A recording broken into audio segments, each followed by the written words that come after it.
Shalom, selamat pagi Bapak Ibu Saudaraku yang dikasihi oleh Tuhan.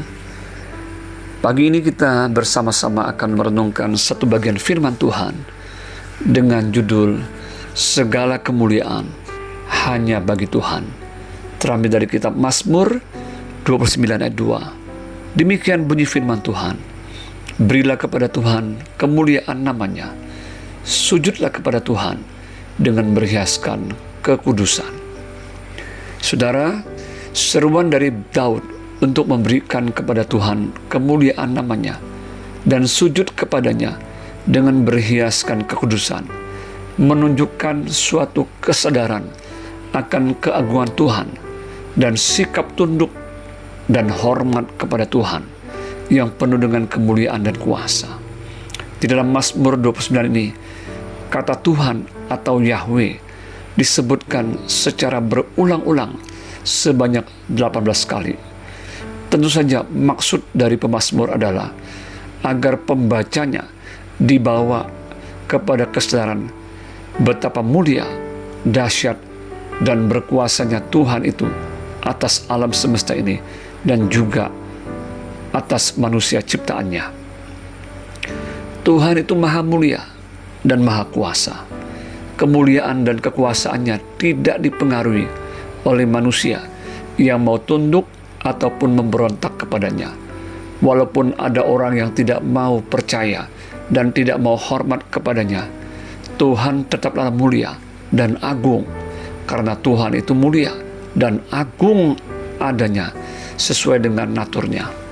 Di dalam surat Roma 11 ayat 36, Rasul Paulus menuliskan demikian: segala sesuatu adalah dari Dia, dan oleh Dia, dan kepada Dia.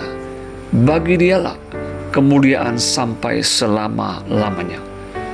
Bila segala sesuatu dari Dia, dan oleh Dia, dan kepada Dia yang menciptakannya, maka patutlah segala pujian, hormat, kekuatan, dan kemuliaan hanya bagi Tuhan saja. Di dalam ayat 1 disebutkan penghuni surgawi. Tentu saja kata itu bukan hanya menunjuk pada malaikat sebagai makhluk surgawi, tetapi juga termasuk kita orang percaya sebagai manusia rohani yang bukan berasal dari dunia ini, tetapi dari Dia. Kita bisa membaca dalam 1 Yohanes 4 ayat 4. Oleh sebab itu kita wajib memberikan hormat, pujian, dan kemuliaan bagi Tuhan. Setiap kita sebagai orang percaya menyadari bahwa Tuhanlah yang memberikan kekuatan kepada kita umatnya, dan Dialah yang memberkati dan memberikan kesejahteraan bagi kita. Mazmur 29 ayat yang ke-11. Yang terakhir, melalui Mazmur 29 ini kita belajar bahwa bila kita memuji, mengagungkan, memuliakan, dan sujud kepada Tuhan, haruslah semuanya itu dilakukan di dalam kekudusan. Mazmur 29 ayat yang kedua, seperti dikatakan di dalam Yohanes 4 ayat 24, yang berbunyi demikian: Allah itu roh, dan barang siapa menyembah Dia harus menyembahnya dalam roh dan kebenaran. Biarlah setiap kita yang percaya kepada Tuhan terus hidup di dalam kebenaran dan kekudusannya, seperti dikatakan dalam 2 Timotius 2 ayat 19.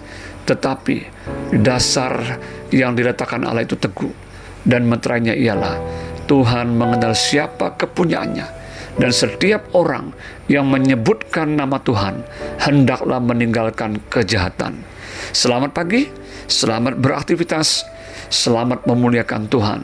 Tuhan Yesus memberkati. Shalom.